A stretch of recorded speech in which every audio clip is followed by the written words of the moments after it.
Bonjour à toutes et à tous et bienvenue dans cette nouvelle masterclass organisée par l'école 3IS. Et donc aujourd'hui, nous avons un thème qui va être focalisé sur l'imaginaire, c'est-à-dire l'imaginaire au cinéma, ce qui n'est pas quelque chose de si évident que ça, parce qu'en France, on ne vous apprend pas que c'est un pays qui n'est pas toujours très ouvert à la représentation du cinéma de genre et de l'imaginaire.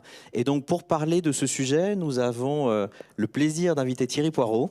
Bonjour. Qui a une carrière qui est consacrée, ou en tout cas vraiment très marquée par ce cinéma de l'imaginaire. Alors, pour nos étudiants peut-être qui ne te connaissent pas, est-ce que tu peux te présenter en quelques mots, s'il te plaît? En quelques mots, alors je suis Thierry Poirot, donc je suis jeune réalisateur, non un peu plus vieux quand même. J'ai commencé, vous verrez, par publicité, court-métrage, publicité.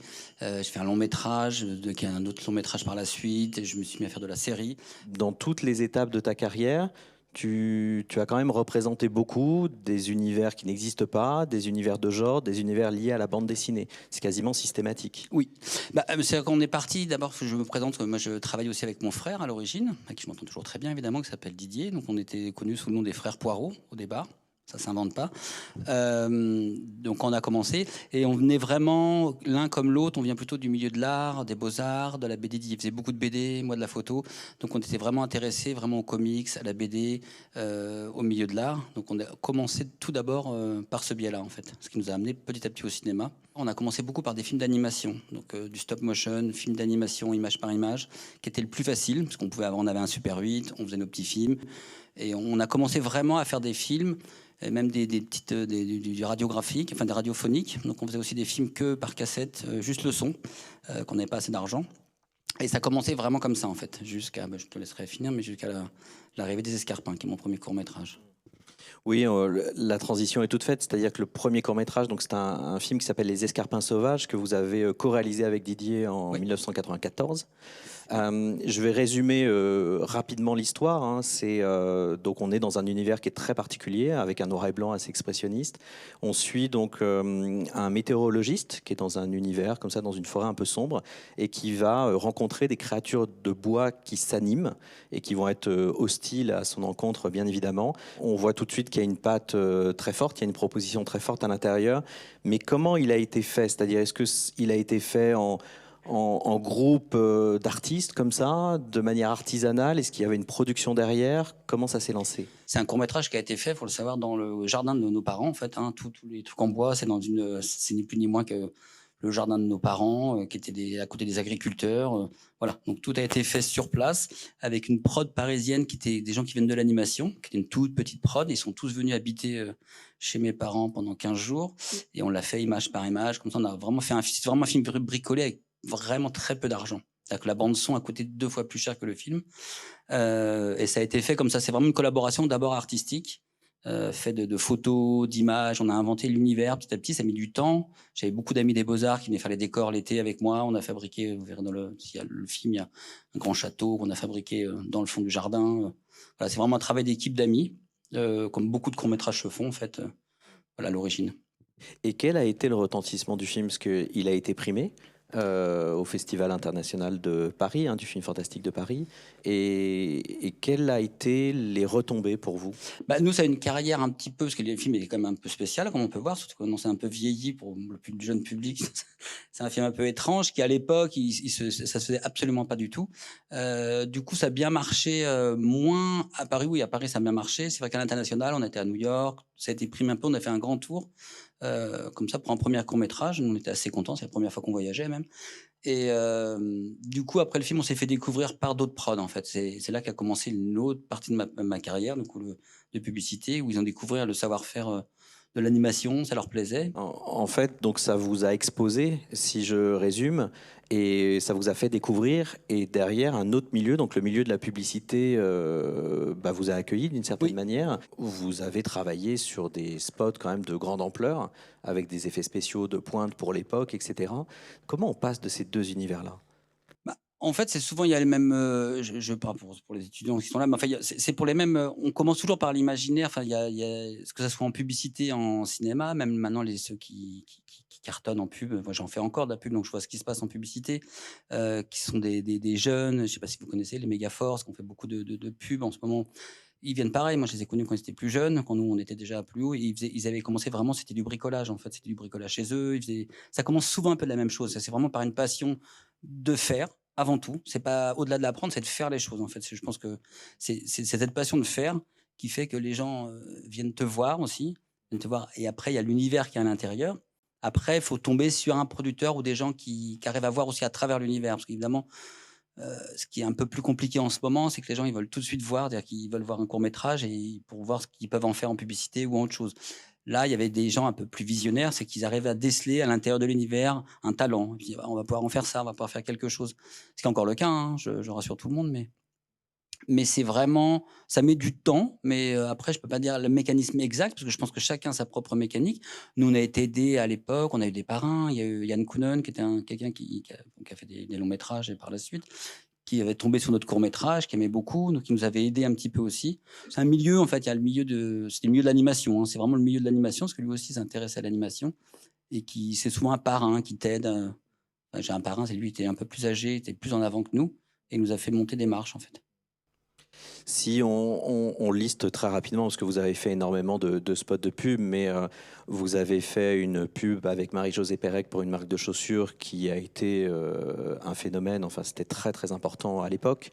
Vous avez fait une campagne de pub également pour une marque de soda version rouge, donc version film d'horreur, qui était tellement connue que même dans les cours d'école, le slogan final était rejoué à tous les âges. Et puis peut-être, on voit sur ce board la publicité pour une marque de chewing-gum avec une statue de la liberté qui se déshabille et qui plonge dans la baie de Manhattan. Cette publicité, enfin, c'est peut-être la publicité de cette décennie quand même. Je crois que vous avez été quand même fortement, comment dire, primé pour cette pub. Oui, bah ça c'est la publicité qui nous a fait un peu commencer, qui nous a lancé en fait, hein. On avait fait moi j'étais assez jeune en fait, même parce que j'ai commencé à la sortie des Beaux-Arts en fait. Je suis parti directement des Beaux-Arts à faire des pubs de 3 ans après, donc j'avais à peine 26 ans, 25 ans, 26 ans. Mais c'est un peu la pub qui nous a lancé.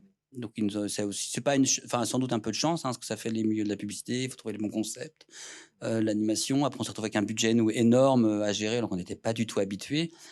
En fait, les trucages, que ça soit après les trucages, par exemple, que ça soit de la 3D ou quoi que ce soit, c'est-à-dire que la 3D, ça s'apprend. C'est comme de l'animation. Enfin, moi qui venais des Beaux-Arts, j'aime beaucoup évidemment la post-production, mais la 3D, ça ressemble beaucoup à l'animation. C'est le même sujet. On retrouve les clés d'animation, on retrouve la lumière, C'est des choses que déjà, quand on a travaillé plastiquement sur l'animation, l'image par image, le stop motion,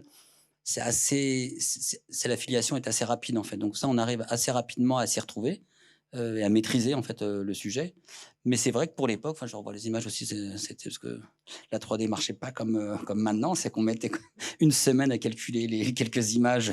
On a mis longtemps, hein, c'est 4 mois, 5 mois pour faire une publicité, là, ce qui n'est plus le cas maintenant en fait. Et surtout un tournage à New York, nous on était tout jeunes, dans les rues de New York, assez dingue. Ouais. On va aller à la prochaine marche de ta carrière. Donc là, c'est l'entrée dans le cinéma avec ton premier long métrage, donc co-réalisé aussi avec Didier, avec ton frère, qui s'appelle Atomic Circus, le retour de James Bataille. Donc c'est une comédie fantastique de SF. Je pense qu'on peut, en termes de genre, on peut déjà réunir ces trois éléments-là. Je vais essayer de résumer l'histoire. Alors déjà, ce que l'on peut voir, c'est le casting de haut vol. On a Vanessa Paradis, on a Benoît Poelvoorde, on a Jason Flemyng, cet acteur anglais qui est au casting, et Jean-Pierre Mariel qui remplace au pied levé Jean-Yann qui est décédé juste avant le début du tournage. C'est vraiment un univers de bande dessinée, donc c'est dans une toute petite ville où Vanessa Paradis joue le rôle de Conchia, qui est une chanteuse assez populaire dans ce petit village, et elle va devoir faire face à deux invasions. Donc l'invasion de l'industrie musicale par le biais de Benoît Poelvoorde qui joue le rôle d'un impresario absolument infernal, et une invasion de poulpes extraterrestres qui viennent d'on ne sait où. Comment c'est possible qu'un film comme ça existe en France? Donc est-ce que ça a été une opportunité facile? Donc un indice, la réponse est non. Comment vous avez réussi à monter un film pareil? La pub, ça cartonnait en pub. Donc, on s'est dit, on avait envie de faire nos premiers longs métrages. On avait plusieurs projets en cours, des plus sérieux, des plus drôles. Et c'est celui qui est arrivé sur le haut du panier, où c'est une comédie horrifique, assez drôle. À la même époque, il y avait presque Men in Black, tout comme ça. Donc, ça leur parlait. C'est que les producteurs français, c'est improbable, mais ça parlait. Mais à l'origine, c'était un film à petit budget. En fait, nous, on venait vraiment du petit budget de films d'horreur, un peu indé. On était beaucoup plus intéressés par ce genre de film. Et le fait est qu'on connaissait Poulvord, qui travaillait avec notre prod, donc c'est Benoît qui était un ami et qu'on connaissait en fait dans le milieu, parce qu'il traînait au milieu des mêmes personnes avec nous. S'était intéressé au projet, on lui avait proposé un rôle, il dit oh d'accord, je vais le faire. Et une fois que Benoît avait dit oui, qui était très populaire à l'époque, d'un coup les chaînes ont commencé à s'y intéresser et à remettre un peu plus d'argent. Donc vous dites oui mais c'est bien, mais il faudrait que du coup le Conchia soit une fille connue. Donc on a refait le tour, et après il y a Vanessa qui est arrivée.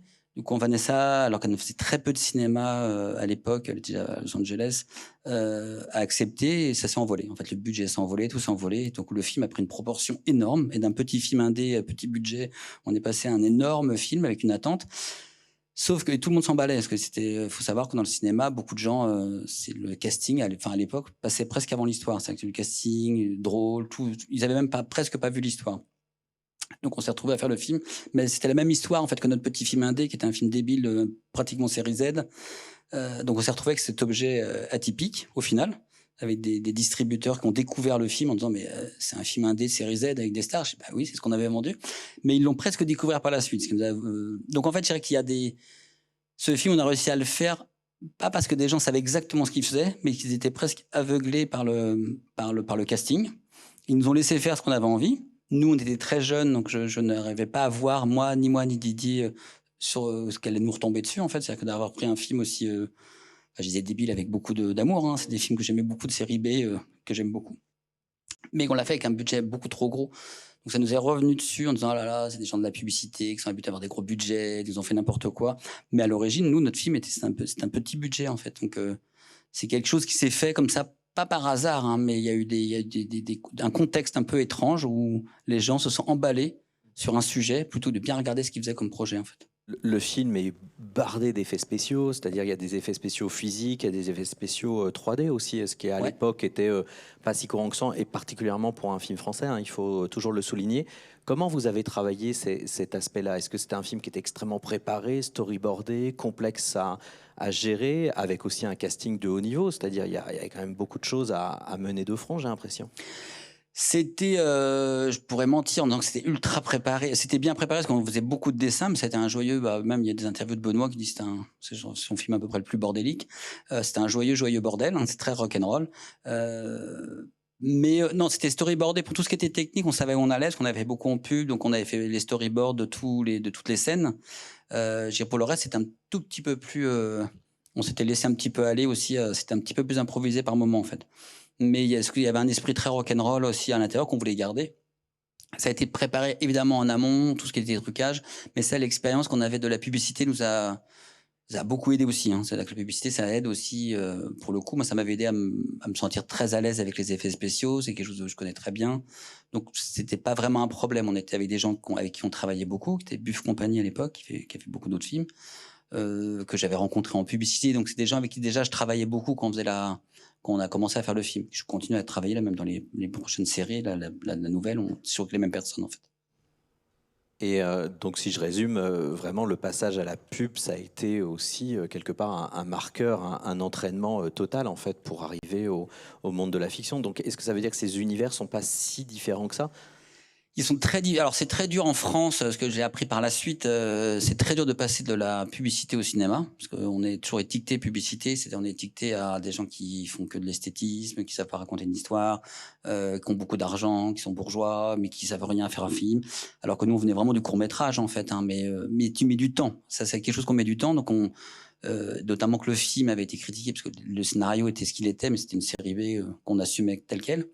Donc il y a peu de gens qui arrivent à passer de la pub en France, peu de gens à faire de la pub au cinéma, c'est assez compliqué. C'est pas du tout la même chose aux États-Unis ou dans d'autres, en Angleterre, en Espagne, où c'est beaucoup plus perméable. Il y a des grands réalisateurs américains, David Fincher, tout comme ça, c'est vraiment des mecs de la publicité en fait En France, on vient beaucoup plus du cinéma. C'est vrai que c'est mieux de commencer par des courts-métrages, continuer, que ce soit des différentes écoles, j'en ai pas, voilà, de la FEMIS en passant par d'autres. Et c'est très bien, c'est que ça accouche de très bons films. C'est-à-dire que de passer par la publicité et de revenir après au long métrage, c'est un peu long, c'est un peu dur. Parce qu'on est étiqueté, qu'on n'a pas confiance, que même les techniciens qui travaillent en publicité, notamment les chefs opérateurs, ont le même problème. C'est-à-dire qu'alors qu'il y en a des très très très bons, on leur dit toujours ah non, c'est de la publicité, c'est pas pareil que le cinéma.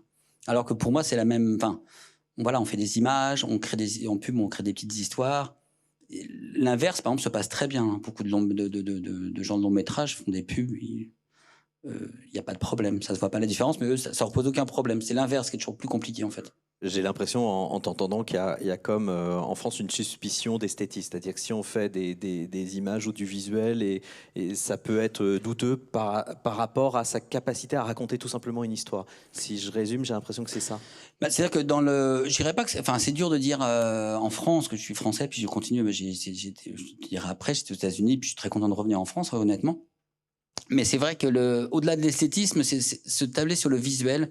C'est que des gens qui travaillent beaucoup sur le visuel, sur l'art visuel, en fait, même de l'abstraction, des univers qu'on appelle plus BD ou quoi que ce soit, c'est très difficile de le faire accepter en France parce qu'on est dans une culture qui est basée plus sur, pas plus littéraire, hein, mais plus réalisme.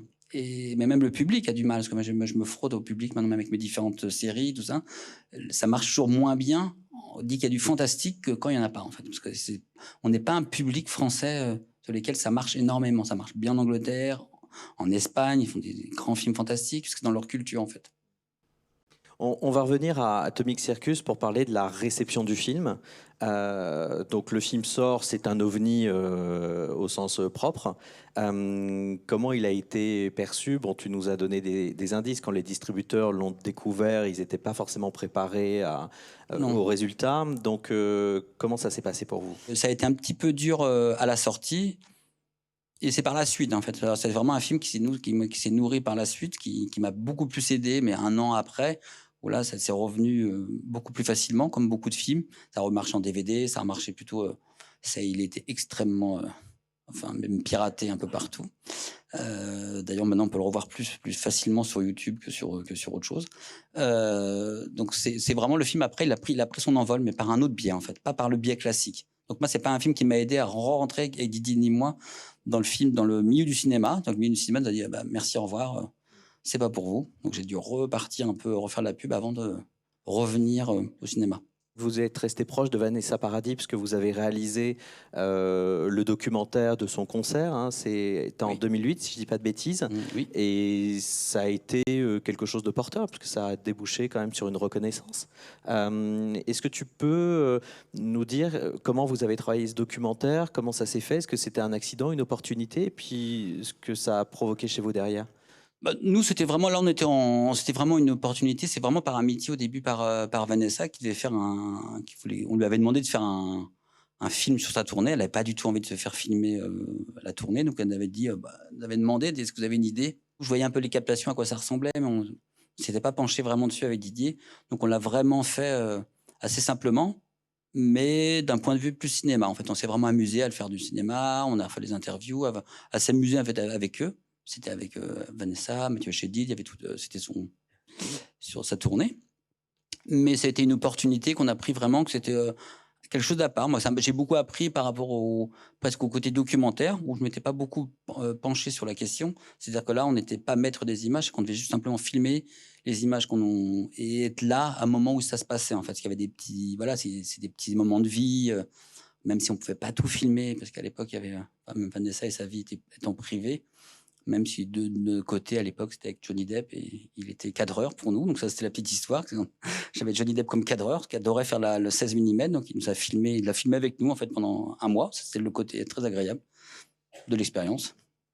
Et l'autre côté agréable de l'expérience, c'est que vous avez été primé aux Victoires de la musique en 2009. Oui, parce que film.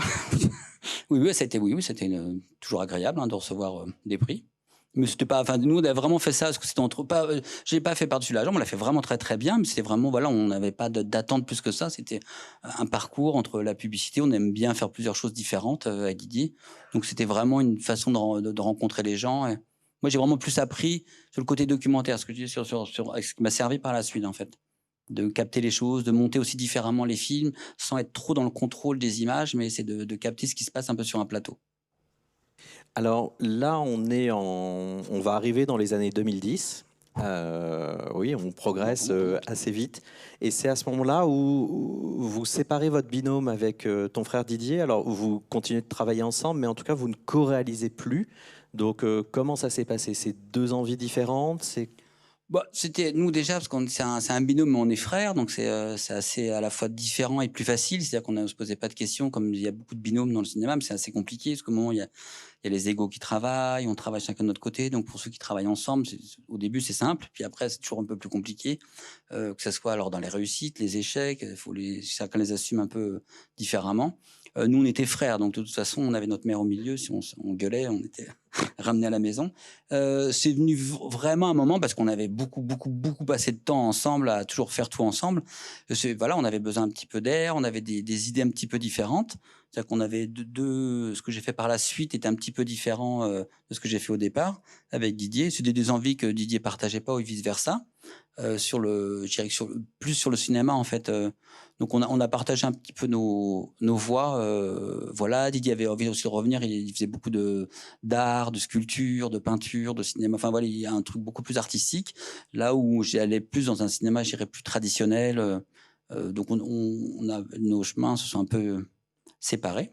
On te retrouve au cinéma en 2014 avec un film qui est à nouveau une comédie, mais une comédie de genre qui s'appelle Goal of the Dead. Alors c'est un film qui est assez particulier parce que on est quelque part un peu dans l'univers d'Atomic Circus, dans on va dire la philosophie, parce que on est sur du cinéma de genre. Donc là on est dans le film de zombies qui est traité aussi de manière très décalée, donc de manière drôle. Décalé dans le sens où c'est un petit peu comme Shaun of the Dead, on ramène un petit peu l'imaginaire américain qui est très codifié dans l'univers français. Donc là, c'est une équipe de foot, je synthétise, c'est une équipe de foot qui va se faire envahir par des zombies. Et là où le film est quand même très étonnant, et reste une expérience aussi, c'est qu'il est scindé en deux parties, en deux mi-temps. Donc la première mi-temps est réalisée par Benjamin Rocher, la deuxième mi-temps donc, est réalisée par Tessoin. Donc comment tu as été intégré dans ce film et quelle était, on va dire, l'idée derrière cette expérience en deux temps? Bah, en fait, c'est une expérience. Moi, je suis arrivé par la suite. En fait, c'est une expérience qui était initiée par le producteur, donc le frère qui s'appelle Raphaël Rocher, qui est le frère de Benjamin, qui est devenu après mon producteur avec qui j'ai travaillé par la suite. Lui, c'est des vrais fans, que ce soit qu'on appelle les frères Rocher. Hein. Moi, c'est les frères Poirot, c'est les frères Rocher. Très fans de cinéma de genre. Donc, ils avaient monté une production. Et eux, ils étaient depuis quelques années à faire des films de genre, et ils avaient envie de reprendre comme le Greenhouse, ça fait des films comme ça, des programmes un peu particuliers, vraiment sans prétention, qu'on allait passer. Soit ça allait sortir au cinéma l'été, soit directement en DVD. C'était vraiment le but avoué en fait. Moi qui venais vraiment de ce cinéma, que j'aimais beaucoup le cinéma VHS, j'aime aussi les grands films d'auteur, mais j'aime aussi les films de série Z et B, parce que j'y trouve l'artisanat, l'art, le début du cinéma en fait qui m'intéresse aussi beaucoup et je trouve ça assez touchant. Donc c'était vraiment venu avec cette idée. Moi je me dis banco. C'était pas simple parce que c'était réaliser un film en deux parties. Je contrôlais ni la première donc j'ai attaqué la deuxième. Mais je l'ai fait vraiment comme c'était au début comme une commande puis après on s'est beaucoup attaché au projet, on s'est beaucoup amusé. Moi, je l'ai fait vraiment parce que ça relançait un peu les choses aussi, parce que j'avais du mal à revenir dans le cinéma, parce qu'on avait du mal à faire confiance. Après, il faut savoir qu'après Atomic Circus, on avait vraiment étiqueté comme étant des fous du cinéma, c'est-à-dire incontrôlable, le film Barjo. Voilà, c'est à ne pas approcher, à ne pas donner un scénario, surtout pas, parce qu'autrement ça va exploser. Du coup, il fallait vraiment que j'arrive gentiment à dire non, mais j'arrive à faire du cinéma, c'est-à-dire qu'il y a un film qui commence à un point A, qui va à un point B, fait en temps de jour, contrôlable. Donc, j'allais aussi dans cette idée-là, en fait. Et après, ça a bien redémarré. On s'est beaucoup amusé. Donc après, c'était un programme fait pour Canal+, en fait, du binôme qui est sorti un peu en salle, mais c'est un programme un peu atypique, en fait. Mais j'aime bien, en fait. C'est des problèmes, encore une fois, presque un ovni, en fait. Oui, parce que tu enchaînes tout de suite en 2015, si je ne dis pas de bêtises, avec un autre film, un autre long métrage qui s'appelle Alone. Alors c'est la traduction française de Don't Grow Up. Ouais. Donc on voit l'affiche. C'est un film qui effectivement est assez différent par rapport à ce que tu as fait jusqu'à présent, parce que déjà ce n'est pas une comédie. On est toujours dans du cinéma fantastique. Alors, Don't Grow Up, en quelques mots, ça raconte le monde dévasté par une contamination qui transforme les gens en infectés. Donc, c'est vrai qu'on retrouve des codes qu'on a déjà vus, un imaginaire qui est déjà existant, sauf que la manière dont c'est traité est très particulière parce qu'on est sur un casting d'adolescents et le film est exclusivement vu à leur niveau. On n'est pas dans quelque chose qui détourne les choses. Au contraire, c'est vraiment, on voit ça par leur côté. C'est vraiment par la petite histoire, par leur regard. Et c'est un film qui est très sensible et qui est quasiment intimiste. Comment tu es arrivé dans un changement de ton aussi différent? C'est un film avant tout poétique. Le film de genre, enfin, si je raconte l'histoire, c'est que, bon, les infectés, peu importe, on a déjà vu beaucoup. C'est juste la particularité, c'est que ça ne touche que les adultes. Donc, en fait, ça ne parle juste, c'était une façon, c'était mon Peter Pan, en fait, c'est de à quel moment tu passes de l'enfance à l'âge adulte, se poser la question, que c'est quoi, ça veut dire quoi d'être adulte? Est-ce que tu es un adulte à 18 ans, 20 ans, 30 ans, ou tu peux être plus jeune ou plus vieux? Donc, après, on a réfléchi là-dessus avec ma co-scénariste, et c'est vraiment un film sur l'adolescence, qui est un sujet qui me passionne aussi. Donc j'aime beaucoup, j'ai d'autres projets en cours sur le même sujet. Et c'était plus un film, c'est un film poétique. En fait, c'est une histoire d'amour entre deux adolescents, un qui est en passe de devenir adulte, de ceux qui se posent des questions. Donc c'était vraiment cette idée-là, et de travailler aussi avec des jeunes comédiens. J'avais envie depuis très longtemps. C'est un projet que j'avais depuis longtemps, mais c'était dur à vendre. C'est comme tout bon projet, hein. Souvent, il faut faire ses preuves au départ, puis après on arrive à le vendre. C'est un projet que j'avais depuis longtemps. Après, j'ai fait avec un petit budget. Du coup, j'ai dû couper quelques pans de l'histoire. Ça, c'est un petit peu mes regrets. Mais le casting, j'en étais très content. Et ce qu'on en a fait, j'étais assez fier, en fait, de... Voilà, c'est vraiment des petits budgets. C'est qu'on permet de faire des films. C'est aux alentours de 2,5 millions, 2 millions, fait aux Canaries. Donc, c'est vraiment des films qu'on vous propose, une coproduction espagnole-française, tournée avec des Anglais. C'est vraiment les films qu'on faut se battre. Hein. Faut se battre pour les faire. C'est tourné en à peine un mois et demi, alors qu'il y a beaucoup de scènes, beaucoup d'effets. Voilà. Et le film, une fois terminé, est-ce qu'il a été suffisamment diffusé? Est-ce que ça a eu des échos positifs pour toi? Oui, après, c'est les films qu'on appelle, c'est vraiment les films, là, c'est des petits budgets sortis. Donc, il est sorti en Angleterre. En France, il est sorti en VOD directement. Il est sorti aux États-Unis, en Angleterre. Donc, ça m'a amené d'autres choses, d'autres petits projets. Mais c'est vraiment les petits films qu'il faut se battre pour voir. Voilà, c'est vraiment les films d'auteurs, j'ai les films d'auteurs fantastiques à 2 millions. On en fait beaucoup en France. Hein. Il y en a quelques-uns qui sortent, notamment, mais qu'on voit peu, en fait, parce que la salle, maintenant, c'est quand même compliqué.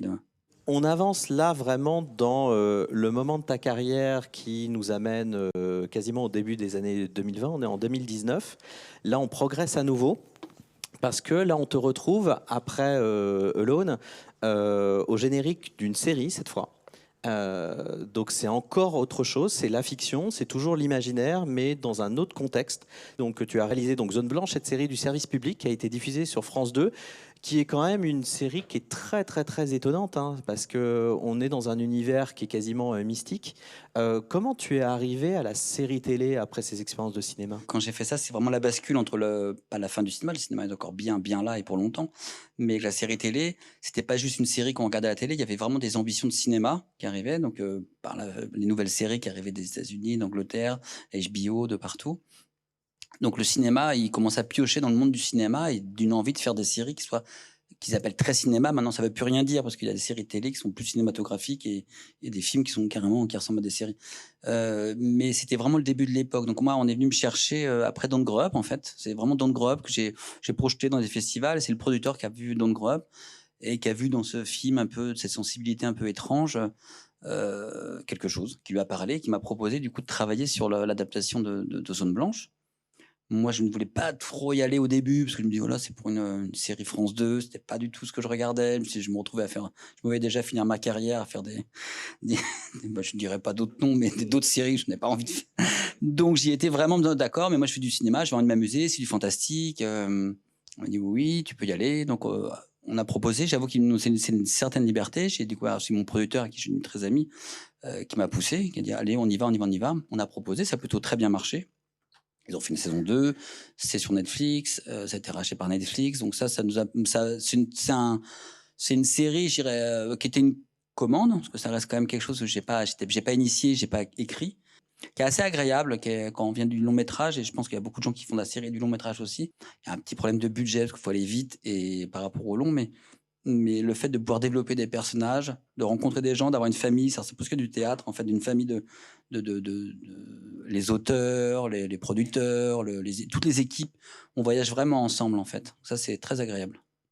Quand je t'entends, il y a quelque chose qui me marque, c'est-à-dire que dans le domaine du cinéma, j'ai l'impression qu'il faut lutter pour imposer des films liés à l'imaginaire ou du genre, etc. Et là, en série, on vient de chercher, on désire quelque part ces univers-là, on les laisse se déployer. C'est quand même très étonnant que France Télévisions laisse un tel univers sur son antenne.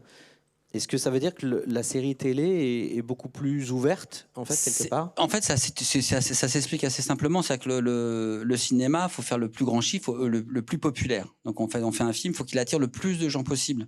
Donc, en fait, c'est très dur. Le fantastique étant quelque chose en France qui est pas très bien, qui ne marche jamais, en fait, très peu. Là où en ce que j'appelle série ou plateforme, c'est exactement le contraire. C'est-à-dire qu'il leur faut des niches. C'est-à-dire que une plateforme marche surtout s'il y a il y a un secteur, une série qui fait fantastique, une série qui fait amour, une série qui fait comédie. Eux, c'est séparé. Et comme les gens viennent binge-watcher ou ils viennent regarder la série et ils viennent regarder la plateforme, ils ont tout intérêt à faire des marqueurs très précis. Ils veulent du fantastique qui soit très fantastique, de la comédie qui soit très comédie.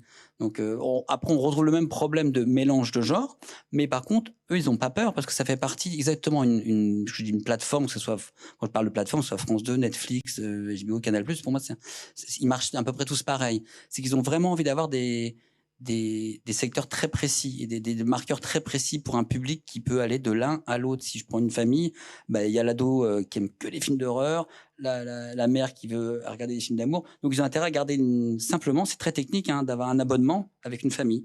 Et c'est plus facile, sachant que chacun regarde son écran. Donc en fait, chacun peut regarder ce qu'il a envie. Là où au cinéma, on va tous, et ce que j'aime beaucoup, c'est qu'on est tous réunis autour du même écran. Et les niches n'existent pas vraiment. C'est-à-dire qu'un film de genre américain, de toute façon, il va se vendre en DVD dans le monde entier. Un film français, bah, il a peu de chances de se vendre dans le monde entier. Donc, faut que ça marche vraiment en France. Si ça marche pas en France, c'est pour ça que moi, j'avais fait tout de suite en anglais. Donc, ça m'a permis de international. Mais ça marche pas en France et en langue française, ça marchera nulle part. Alors qu'un film américain, un film anglais, de par la langue, de par la culture, bah, on le retrouve en DVD partout, il est vendu partout. Donc, économiquement, les gens se sortent mieux, en fait.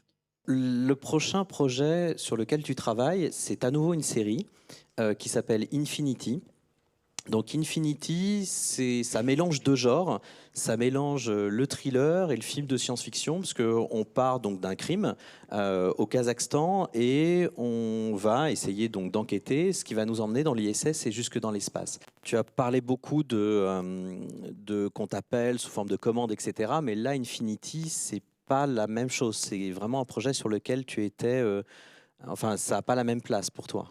Non, parce que c'est un projet que j'ai initié avec enfin initié. C'est les scénaristes qui sont arrivés, c'est les scénaristes avec qui je travaillais, qui n'avaient rien à voir. Il n'y a pas de production à l'époque, il n'y avait rien du tout. C'est des scénaristes que j'ai rencontrés via mon agent, on est de la même agence.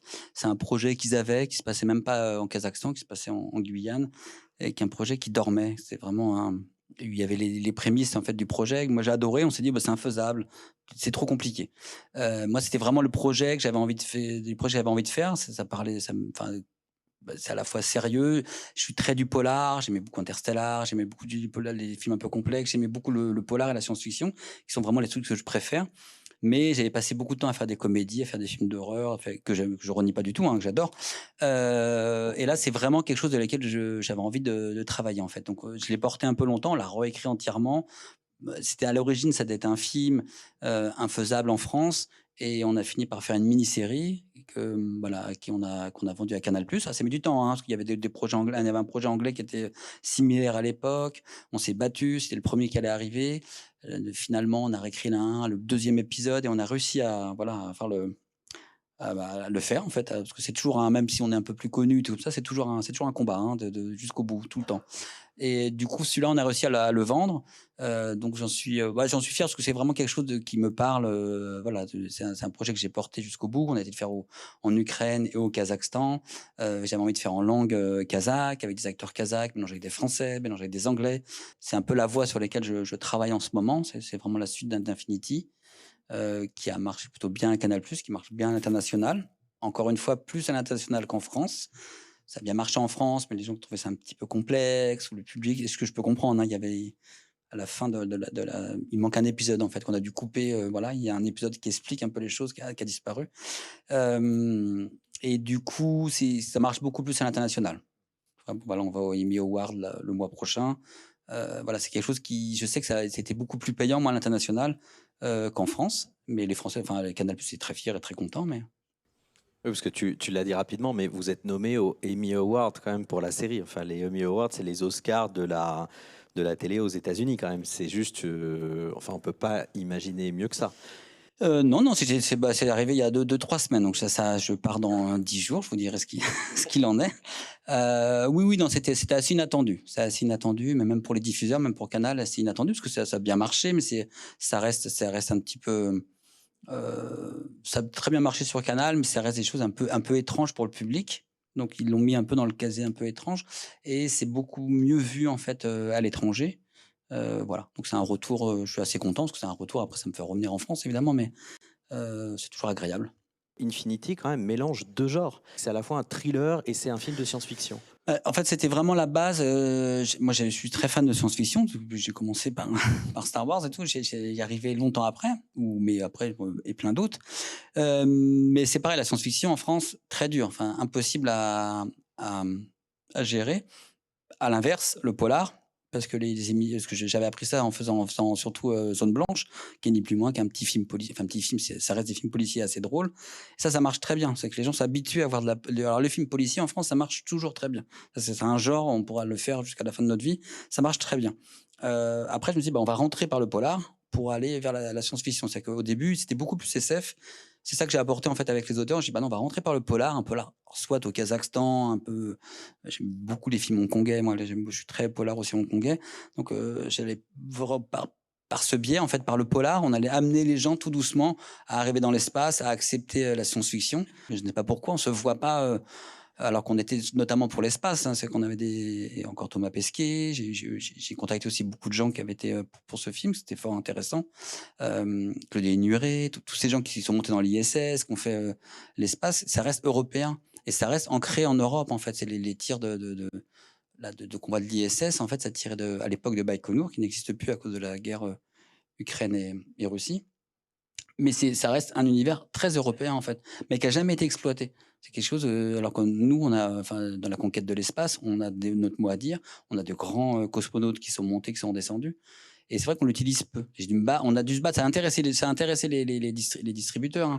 C'est un sujet qui reste européen, mais de science-fiction. Je dis, bah, on peut quand même le faire sans aller singer un film américain, en fait, singer ou prendre leur culture, parce que ça restait de notre culture, en fait, mais dur quand même à faire. On va parler de ta dernière production, qui d'ailleurs on te débauche parce que tu es en plein montage. Oui.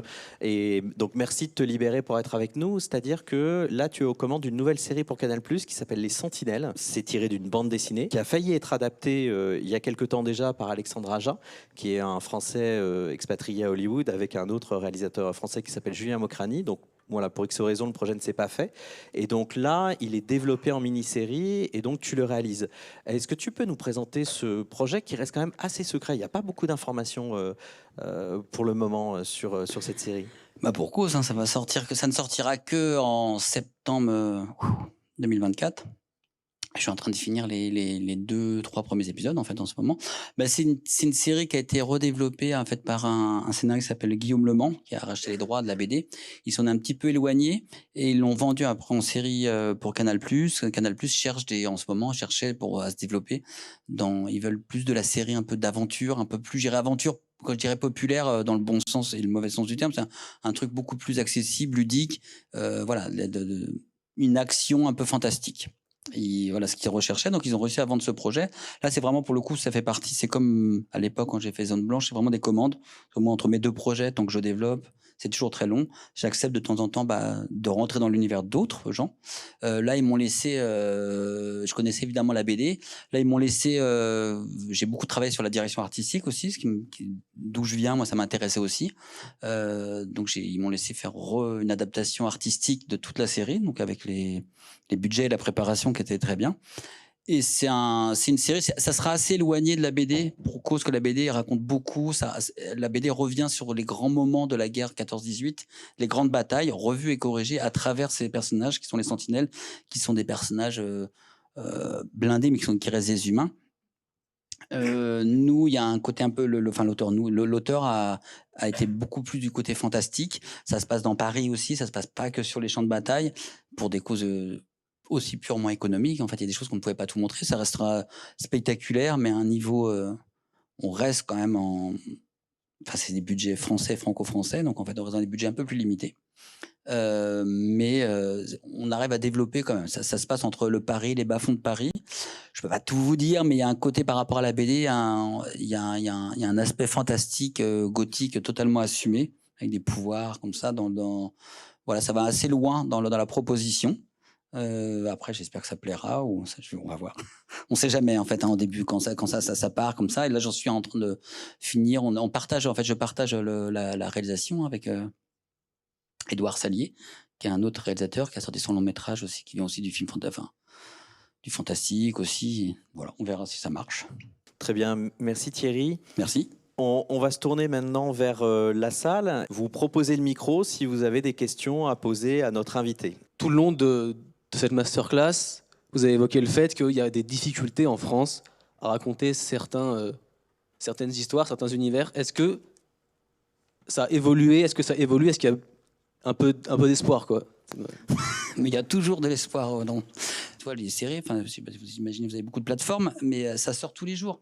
Donc en fait, pour intéresser les gens, il faut vraiment se creuser la tête. Mais ça, c'est le bon côté en fait. Je pense qu'ils croyaient que ça allait étouffer le cinéma, mais au contraire, ça donne obligé les gens de s'amuser beaucoup plus et de chercher et d'étonner surtout. Et pas faire les choses qui on dit ça va marcher.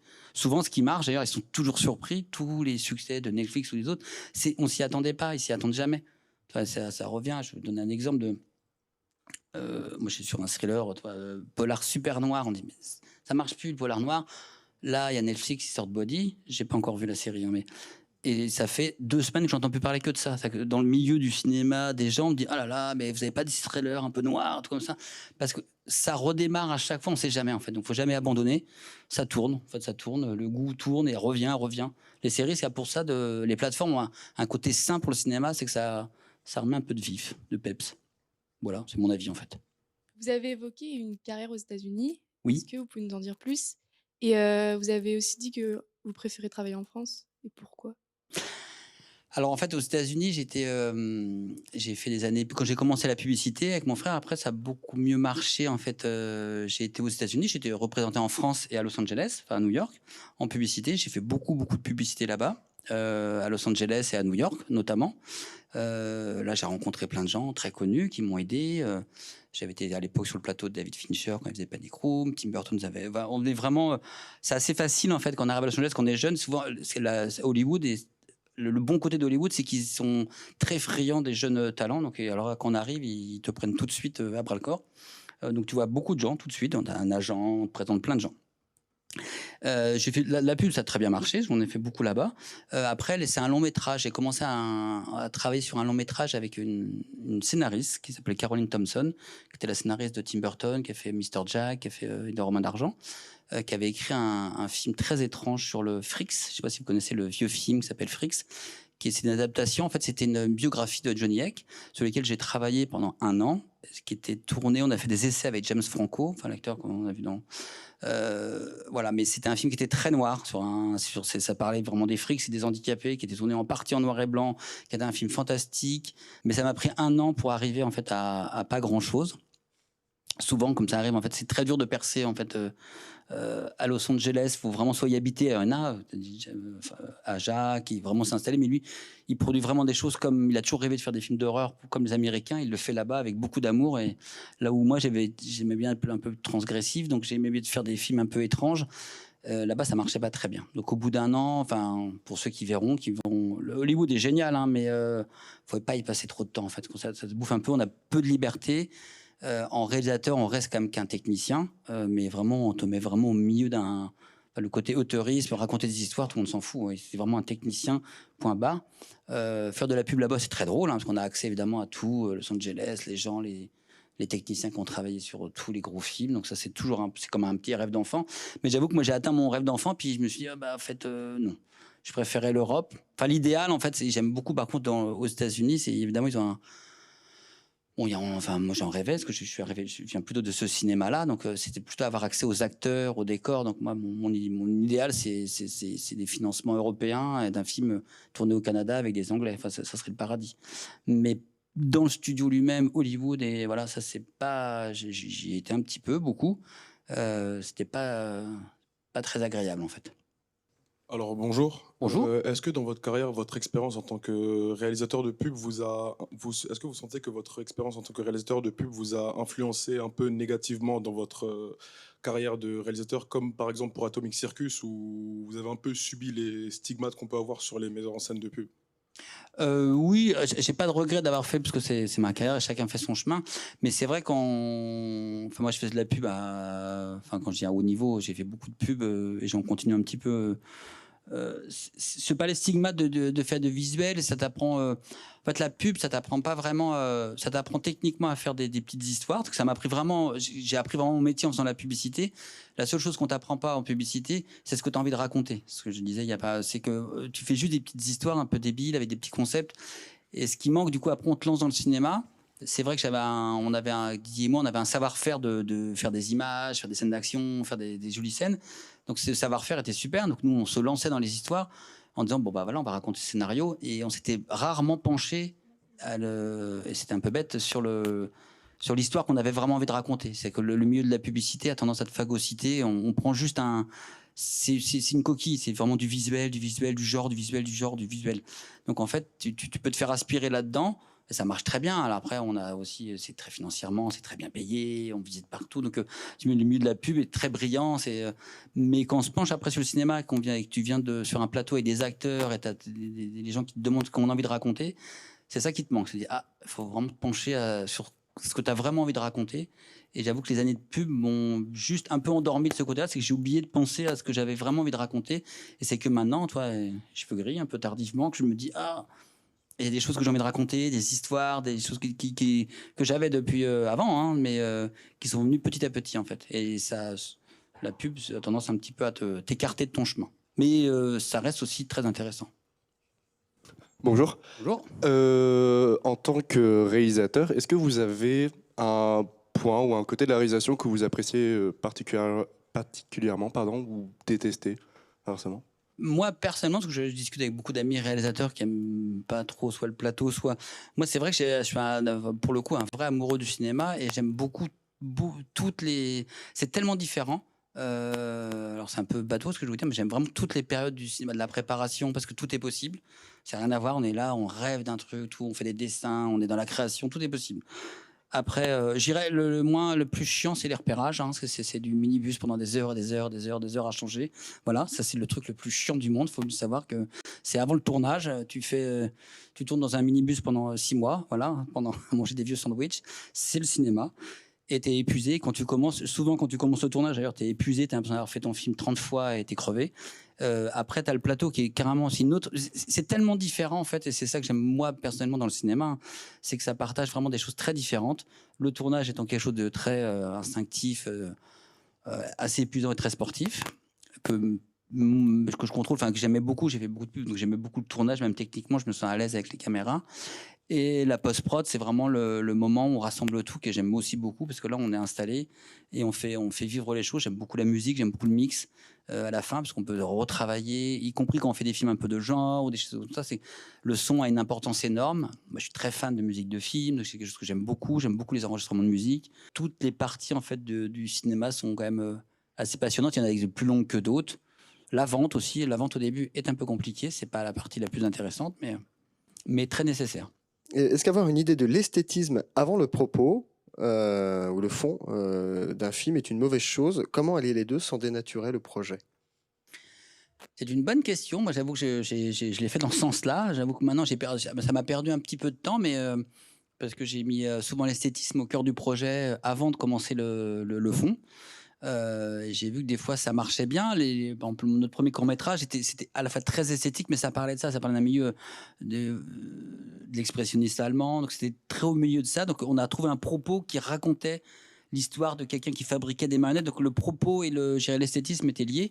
Par moment, on s'est laissé aller un petit peu plus à un esthétisme qu'on vient de la BD, des choses comme ça, avec un peu plus visuel. C'est-à-dire qu'on était aussi intéressé par les costumes, les décors, la lumière, l'ambiance. En fait, je sais que je suis un réalisateur qui aime beaucoup créer des ambiances. J'avoue que maintenant, avec un peu de regret, je me serais un peu plus intéressé à la fabrication de l'histoire, au scénario. Tu peux vraiment faire. Il y a beaucoup de réalisateurs que j'aime beaucoup, ils sont très esthétiques.